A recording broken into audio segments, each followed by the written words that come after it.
As a group, we've chartered with Sunsail in the Mediterranean in October for many years now. It's a way of extending the sailing season, and although the risk of rain goes up, the weather is usually more pleasant than the fierce heat of midsummer. We've been to the Ionian several times before, but with Sunsail reducing their sites, and no one wanting to go to Turkey at the moment, we headed back to the Ionian. A change for us was that in the past Sunsail operated out of Vunaki, but they have sold that base to Nilsen and moved to Lefkas.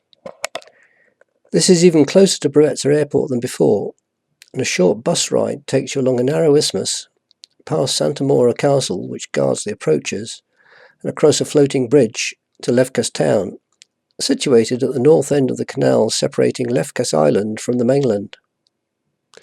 Lefkas has much more to offer than Vunaki ever did, and so it was a welcome change.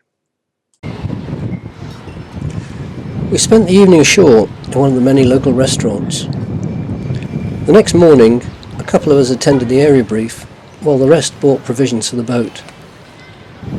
Having checked out where the flotillas were heading, we set off in the opposite direction. For our first day, we were heading for Kalamos, where the port is on the northeast corner of the island.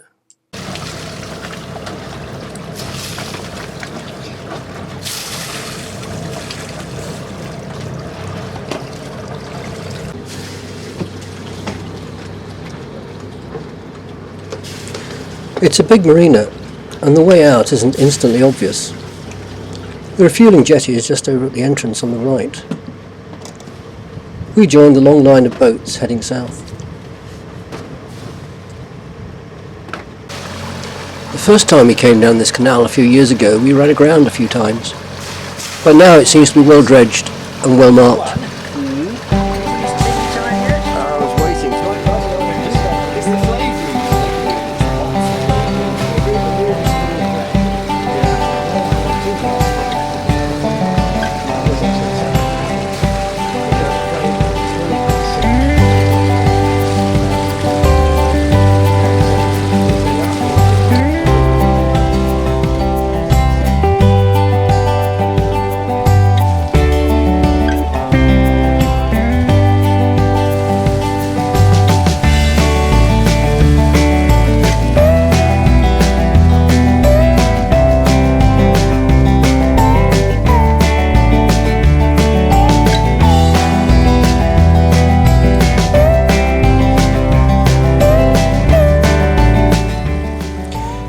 There was very little wind, and what there was from directly astern, so we motored all the way.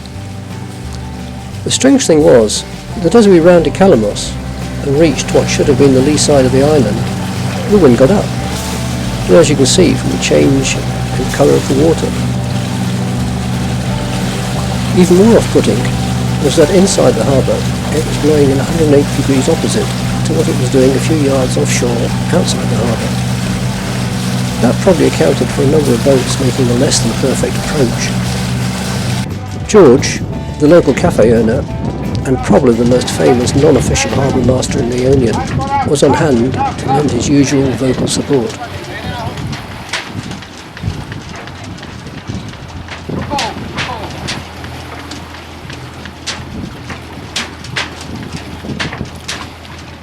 Bravo, keep going to like this. Thank you. Juliet too, the other half of our group, eventually managed to tie up as well, although not everyone was keen to lend a hand.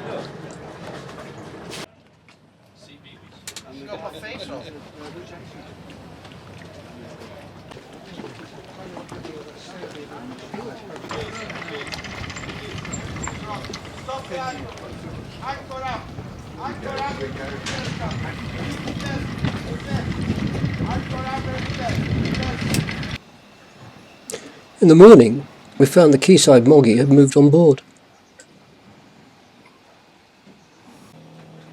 Hello. Then I realised what she was waiting around for.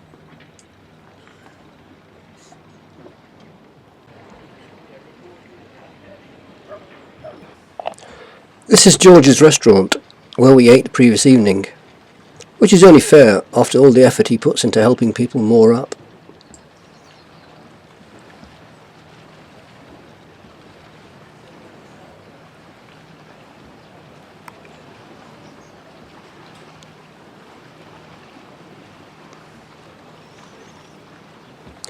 There are restaurants on the other side of the harbour, but you only eat there if you've moored on that side.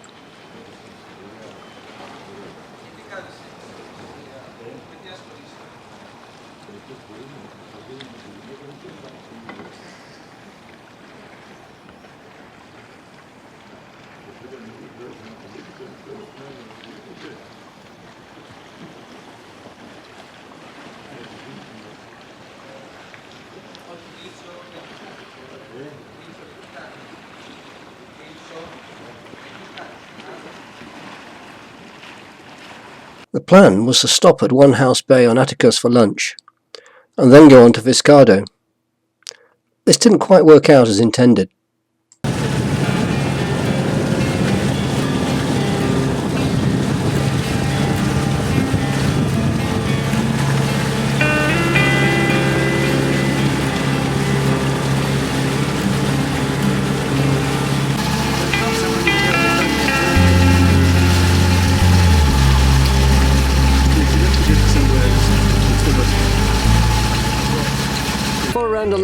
When we got to One House Bay, it was full up, and there was no sign of Juliet, so we went round to the next bay where we found them doing circuits, whilst peering at their anchor.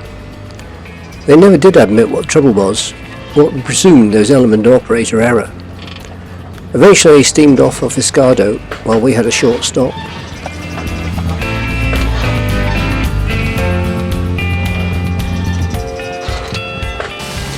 These fast Italian ferries come through at about 30 knots, and you need to make sure you stay out of their way. The other problem they cause is their wake. It's no problem at sea, but on the eastern side of Ithaca the waves are funnelled into the harbours and bays, creating mini tsunamis. This is particularly bad in frickers.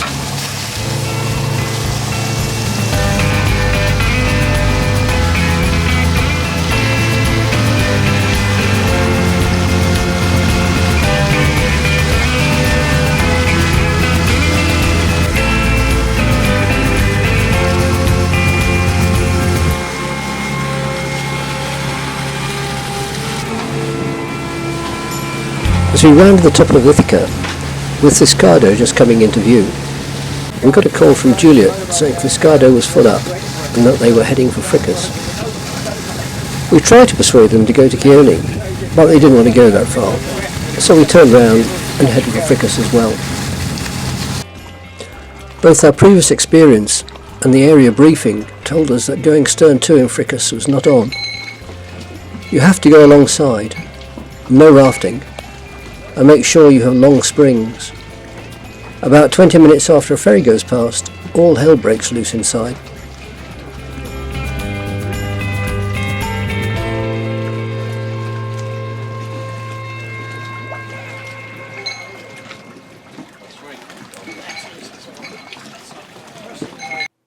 We made an early start for Fiskardo the next day to make sure we could get a berth.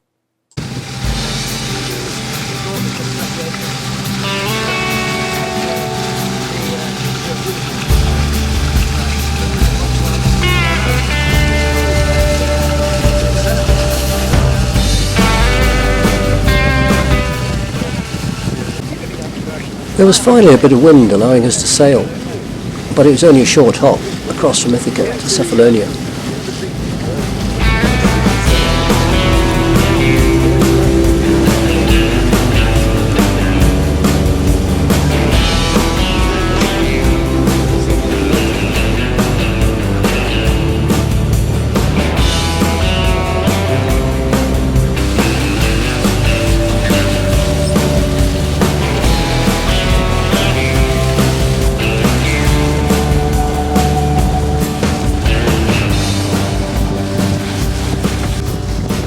The entrance to Fiskardo is marked by two lighthouses. The taller, more modern one is the most visible, but below it is a much older Venetian one. Parking has always been a problem in Fiskardo, but it has got worse since we were last here, as the pontoon that used to be in place has gone, and more slots are reserved for local fishing and day trip boats. Mooring on the right hand side to a long line ashore used to be something only cats had to do. Now it's becoming the norm. Being early arrivals, We managed to bag a prime slot right in front of a restaurant and next to a friendly Australian. He lent Juliet a bosun's chair so they could put a flag hoist up. We took the opportunity to follow suit and sent Mike up when they had finished.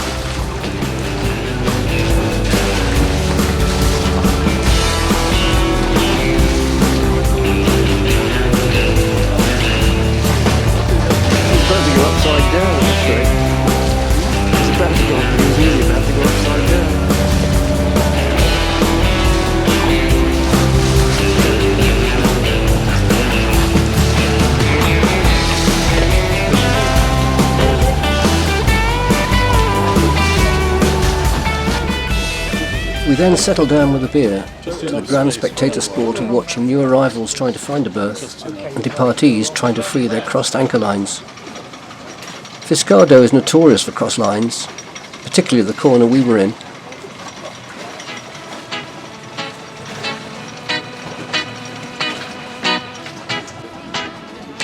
The flotillas began to arrive, some looking for a quayside berth, others waiting until the ferry had visited so they could take the ferry berth.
Going in a bit fast.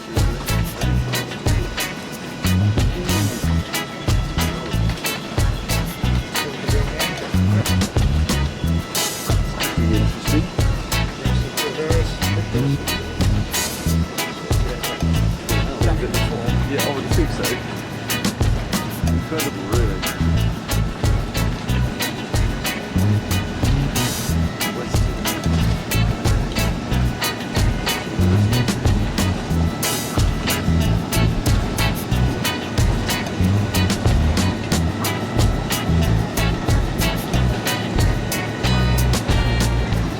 He is relying upon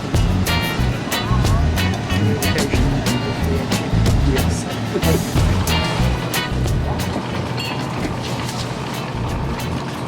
The next morning, our Australian neighbour decided to move to the sunny side of the harbour whilst there were still spaces.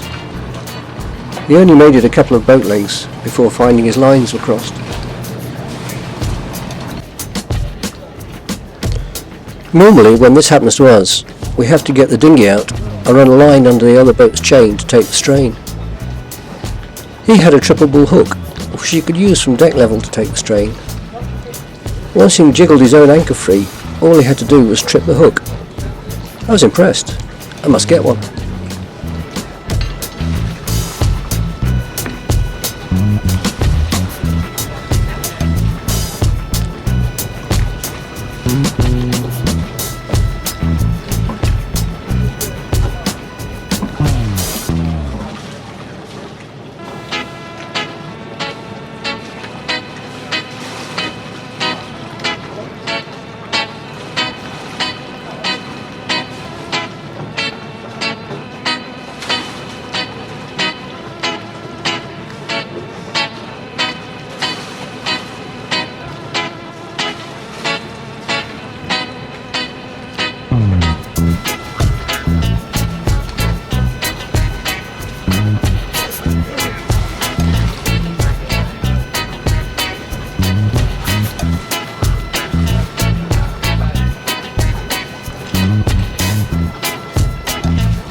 On his way to his new berth, he passed a flotilla boat that was also hooked up.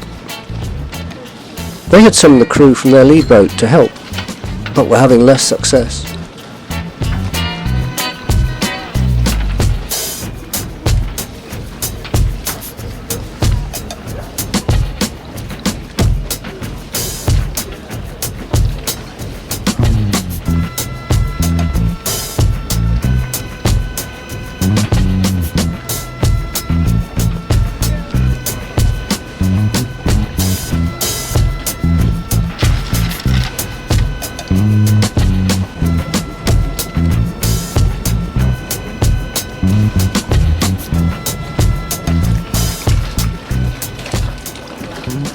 Juliet's crew had chosen to breakfast ashore. Not exactly a long walk. We planned to sail south down the channel between Cephalona and Ithaca, stop for lunch on the south coast of Ithaca, and head north to Vathi on the east coast. There was some wind, and we beat down the channel for the first few miles, but once we'd overtaken the flotilla, it became clear it would take too long to sail the whole way, so the engine went back on.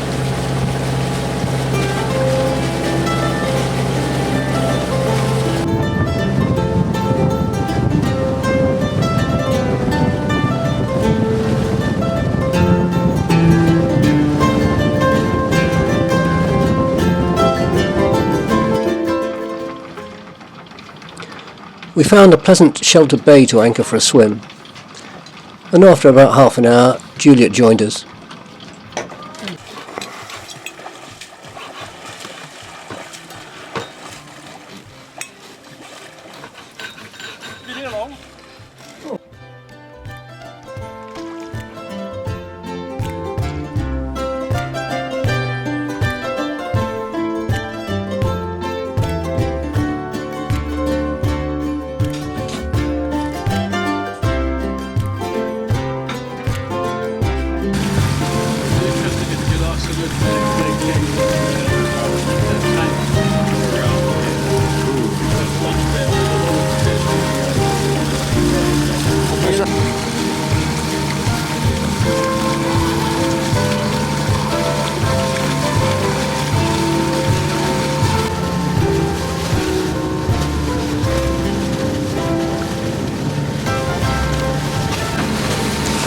There hadn't been a breath of wind out at sea, but as at Kalamos, there was quite a breeze coming down off the hills. Vathi is at the head of a huge, well-sheltered bay, where there's plenty of room for everyone.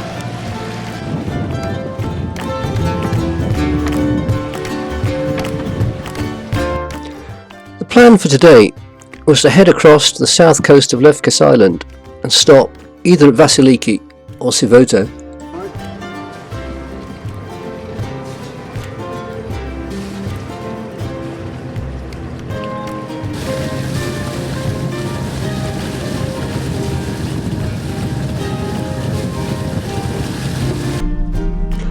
On the way up the coast, I thought we'd call in and have a look at Kioni, which I couldn't remember visiting before. Approaching from the south, the entrance to Kioni can easily be recognised by this line of 3 windmills.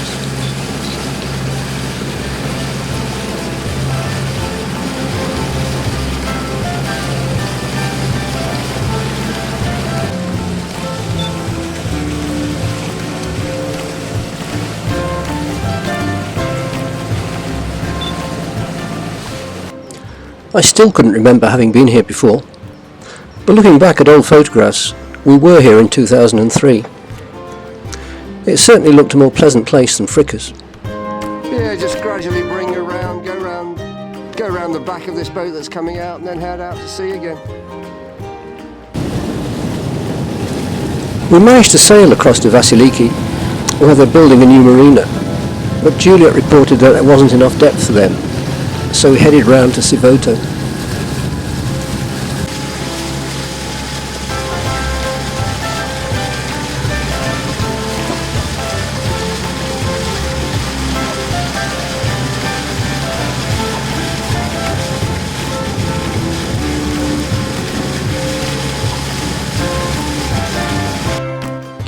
Devoto is well sheltered and a pleasant place to stop, with a modern pontoon which is free to moor at, including water and electricity, if you eat at the restaurant opposite.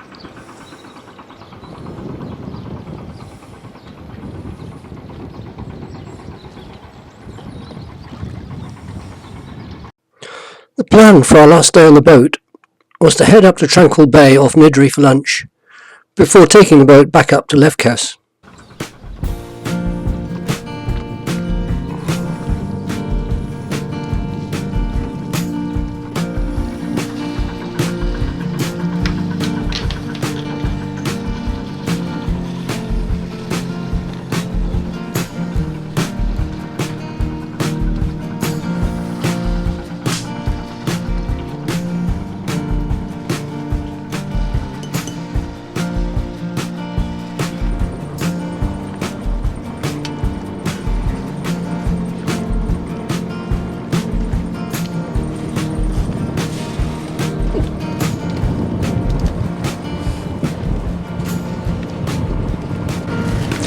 On the way out, we passed a large UK flagged oyster.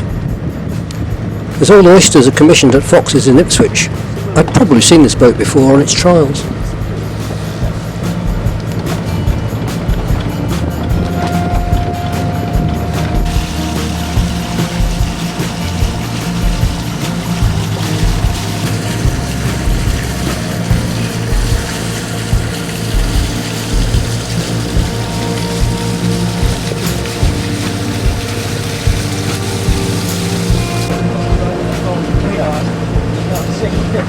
Well, no, it's the bits you can see next to the bloke standing there. You can see something there. Oh, it's bags of cement or gravel. I think you're right, they put the light there. Probably quite a useful place to have it too.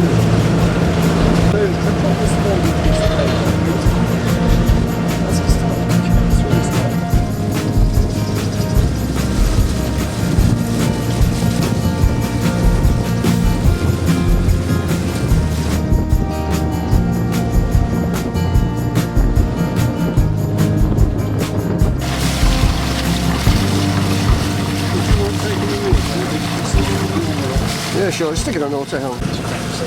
The island ahead is Scorpius, which used to be owned by Onassis, and has a bathing hut on this side that Jacqueline Onassis used to use.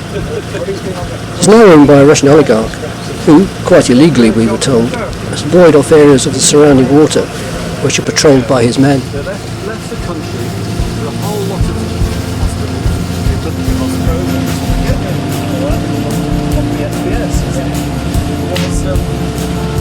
What's up?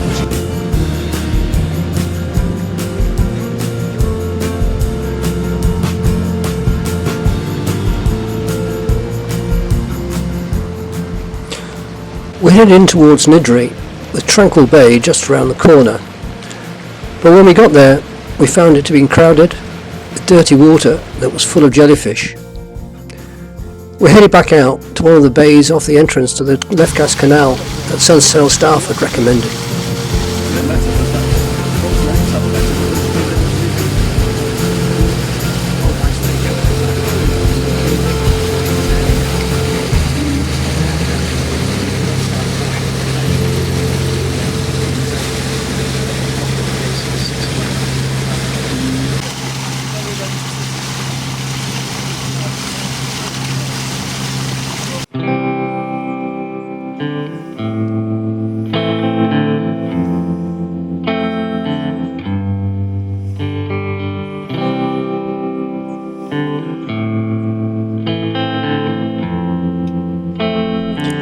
Eventually, the time came to head back up the canal to the Sunsail base and hand the boat over.